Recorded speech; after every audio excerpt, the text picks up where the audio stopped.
My brothers and my sisters, we are well through the season of Lent, and within sight is Jerusalem. In fact, we're fast approaching the gates. We can see the keyhole in the door. Next Sunday is Palm Sunday, and we will begin journeying with Jesus on the cobblestones of Jerusalem, through the streets, toward that hill called Calvary, where the great event of our salvation will take place during Holy Week. But before we get there, we're still in the desert. But Lent is giving us good indication of what is to come.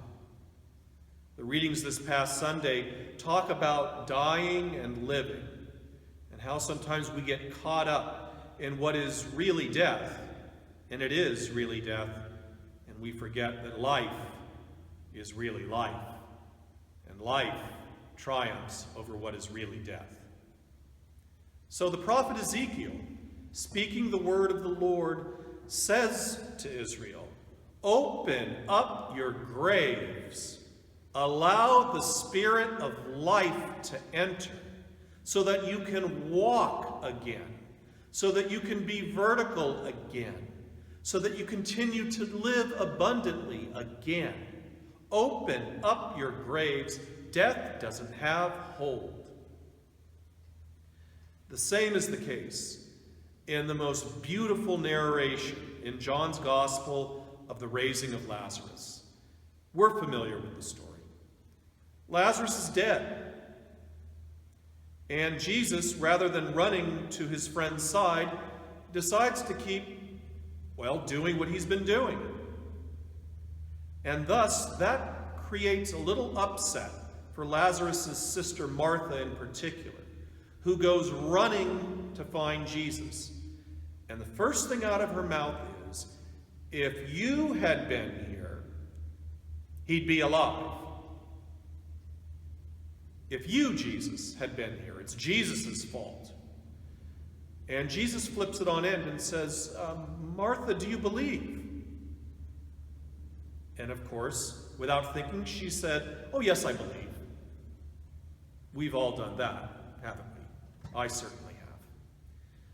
And Martha knows that she's still not certain, because she doesn't believe entirely, that her brother will live. So what does she do?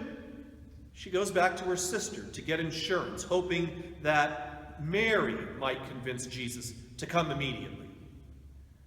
So what does she do? Martha lies to Mary. She lies to her sister and says, "Jesus is asking for you, Mary." He wasn't asking. But Mary goes running.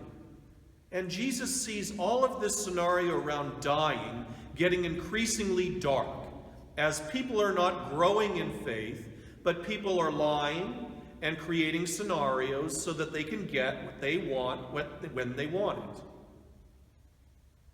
Jesus stops it. In the end, Lazarus lives. Lazarus rises. The grave has been opened up. The spirit of life that Ezekiel spoke of fills Lazarus. And what are we left to do?